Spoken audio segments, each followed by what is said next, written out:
I'm going to share a bit about second chakra consciousness.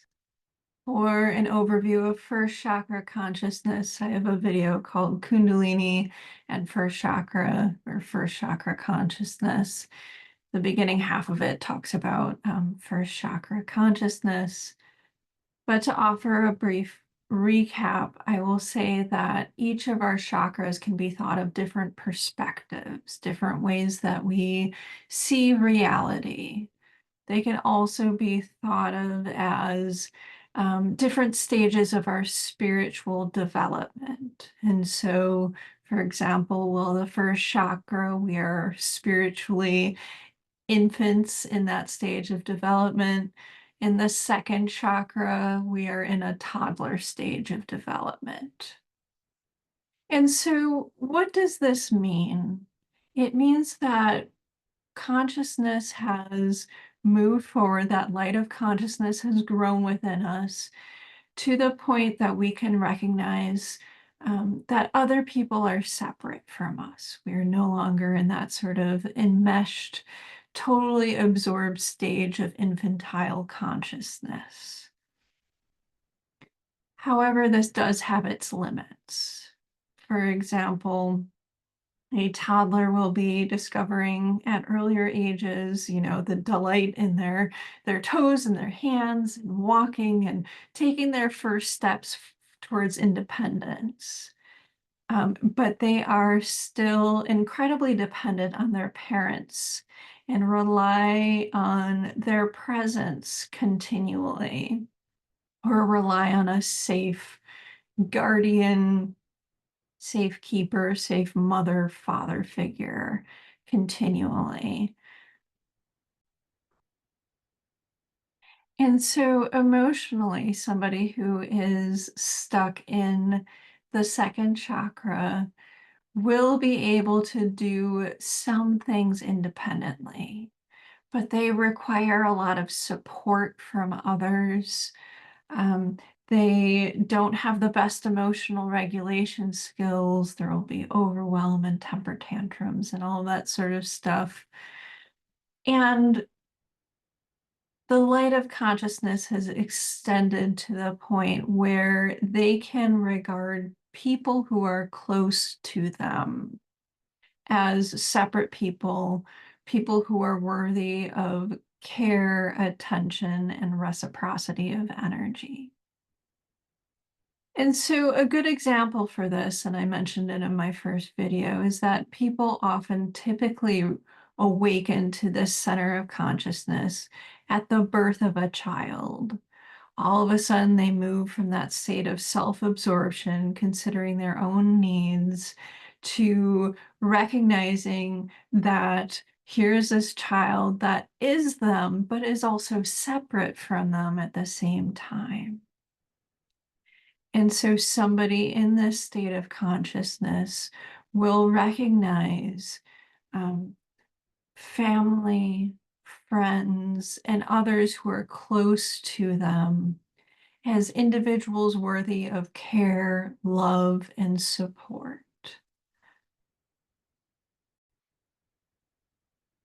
People who have awakened this center are able to get into healthy relationships. They are able to form bonds with other people. However, they may not be able to offer kind of that energetic bonding, that care, that support, any kind of compassion or understanding to anyone outside of their immediate sphere. So anyone outside of their immediate friend group, anyone outside of, the people that are closest to them that they have a substantial relationship with. And so I will mention from this center is that we are still operating from a sphere of transactional love. I do this for you, you do this for me. If you do this and are good enough, you receive care, attention, love, and support. If you don't, you are bad or do not receive care, love, attention, support. From this energy center, we also have that very childlike mentality of basically an eye for an eye, or if somebody hurts us, we want to hurt them back with the same sort of force that they have brought our way.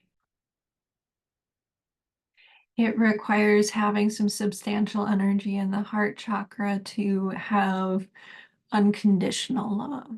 So, love that isn't based off of how much we give and receive, love that isn't conditioned or based off of what the person can do for us, what they can offer to us, how they behave, what they do for themselves, what job they have, all of that sort of transactional love sort of stuff that ignites in the second chakra. I will mention, though, that true unconditional love is rare and should be cherished. And so a lot of us are used to transactional love, and we can recognize that and understand that we still have further to go, but understand that even opening ourselves up to have relationships with a close group of others is a substantial feat of awakening. There are so many locked in the first chakra where they are totally and completely alone, or feel that way, or push others away, or, feel those sort of bonds and suffering of separation. And so, even if somebody is able to have relationships based off of that second chakra consciousness, it is something to be celebrated. With the second chakra opening from that perspective, an important thing happens. There is the ignition of passion and creativity. This is our passion and creativity center. So, somebody who has awoken the energy in this center, it is flowing well, will be in touch with their creativity. And I will say, creativity doesn't always look one way. It doesn't have to be painting a picture or singing a song. It can be cooking. It can, for some people, be accounting. It can be a lot of different things. A lot of it has to do with what our natural aptitudes are. Our creativity may go towards our children. Our creativity may go towards being the best boss we can be, the best lover we can be, the best person we can be. In terms of creation energy that is really ignited here, a lot of times we use creation energy for very physical matters of creation. And what I mean by that is that the most physical act of creation that we can do is to have a child. That is where we tend to put a lot of our creation energy. We tend to put a lot of our creation energy, our creative energy, into having sex.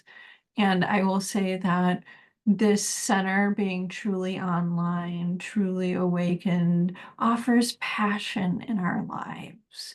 We feel passionate. We can have a profound sexual connection with other people. Is this the type of connection that also includes the heart, that sort of fully whole body, orgasmic, unconditional love, bliss? No, but having this center awake and open can lead to having quite passionate energies in life, having the capacity to share them with a partner or other people, as well as that fire and energy of creativity being able to flow. So I will say that for some people, they start to feel this fire of creativity, but the second chakra isn't fully opened. They feel some connection to people, but there's blockage there.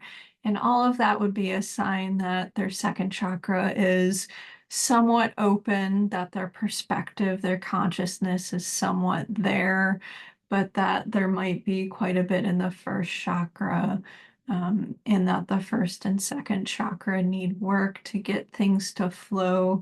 So things can flow through both of those chakras, and so that things can flow up to the third chakra. I will end by talking about some common blockages in this center. We are taught by our society and the world that our human bodies are disgusting or not okay or dirty, or, all of these sort of phrases and negative words that we can put onto them. And we especially put this shame for the human body into our pelvis, into our genitals. And so a lot of people have a not so great history with their body, a state of lack of acceptance of their body, and really looking at the second chakra and the first chakra can really help to heal this, to genuinely work on this. The other thing that I will mention is that we do tend to hold a lot of past energies of prior sexual experiences and that sort of stuff here. I'm not talking about, like, kind of the incel stuff of we take on every energy that we've had sex with. What I'm talking about is that, for example, if your first experience of having sex wasn't a pleasant one, if your experience of childbirth wasn't a fantastic one, there may be some unresolved energies or blockages that are localized in this area. Men also tend to, I know I'm talking in generalities here, but men can and women can both have a lot of shame or energy um, around their genitals, and kind of our very puritanical culture of it is basically a great place to put shame and self-hatred that we feel for the body, for ourselves, for how our body looks, for how our first and second chakra physically looks, uh, and our past sexual history. Any sort of shame or unresolved issues or trauma there can become quite localized and blocked in this area. I will end by talking about spiritual seeking in this area. Um, this area in that toddler stage of consciousness is where spiritual seeking really sort of develops fruit, where somebody really has their path ignited. And so there's often endless curiosity here, as well as that fire, that ignition that is really propelling somebody forward to take courses, to read books, to watch videos like this, all of that sort of stuff.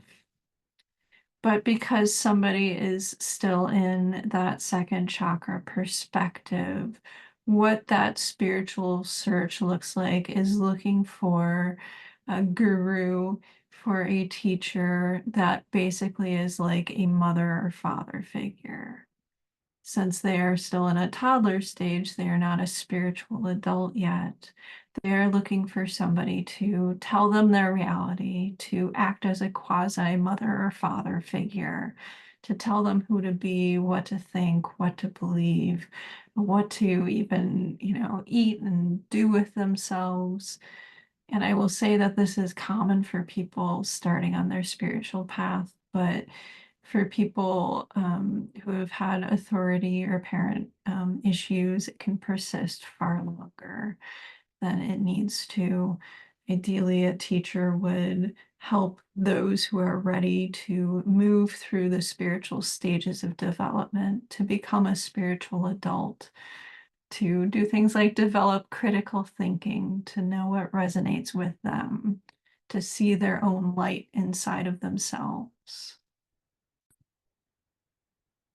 And so parent issues tend to be a big topic for the second chakra, and by extension, authority figures overall. So, our parents are our first authority figures, and based off of our experiences with them, we look at other authority figures in the world with typically the same amount of trust or mistrust as we had in our original parents, our authority figures. And so what does this mean? It means that somebody spiritually seeking who is coming from a background where they never felt good enough, where they never experienced unconditional love, they are going to be looking for in that spiritual teacher, in that spiritual quest, either that sort of perfected spiritual teacher that will be that unconditional, loving, teacher that they never had, a parent that they've never had, or they will be looking for somebody with the same exact pathologies, the same exact way of being as their parents, and replay that out again. That is very common as well. So somebody who has second chakra kind of closed off or closed in will have a massive mistrust of people in general, although some of that can go into the third chakra for sure. But the mistrust here is specifically about parents and authority figures. And we see that very much in the world, is that people locked into this stage of consciousness, no longer, believe in authority figures, want to believe their own truth, all of that sort of stuff. And some of that can be healthy, but there is also kind of a throwing the baby out with the bathwater sort of sentiment when we stop trusting our authority figures, people who have done the work, people who have, really put in the hours in whatever their area of specialty is, so that we can have some trust in them. So if you have significant issues with parents, with doctors, with police officers, those can all be for very, very good reason, but they can also indicate a need for second chakra healing as well. Both can be true. The last thing that I'll mention, which is an interesting aside, and I promise this is the last thing, is that sometimes people who have a mistrust of authority, who are sort of locked in this second chakra perspective, will look for an anti-guru. They will look for somebody who is in that teacher, healer, guru sort of role, but says things like, I am not a teacher, I am not a healer, I am not a guru, there, what, interestingly, if you look at the history of this, the anti-guru movement really caught up a lot of steam. The first real figure of it was Charles Manson. Interesting aside, but he was like, oh, I'm anti-establishment. I am, don't trust anybody, but look at me as a father figure.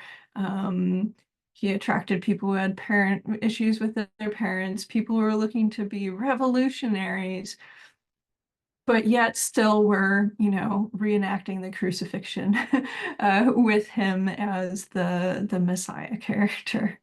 And so I will say if somebody moves past this chakra, they can look and see all these anti-gurus, people saying, oh, the new age is horrible, this is horrible, teachers are horrible, or my favorite, like, I am not a teacher, we are all on the same level. And then they offer their courses, or obviously leading the group, or doing the same exact things, saying the same exact things as a guru or teacher or whatever would.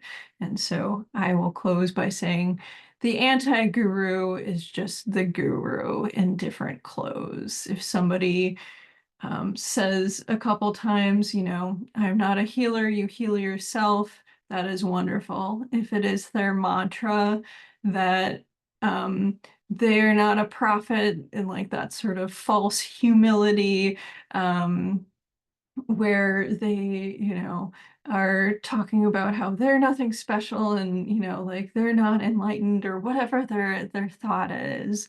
Look at it as a way to get eyeballs. Look at it as a way to market. Look at what they say next. I am not a teacher. Here's my course to sign up.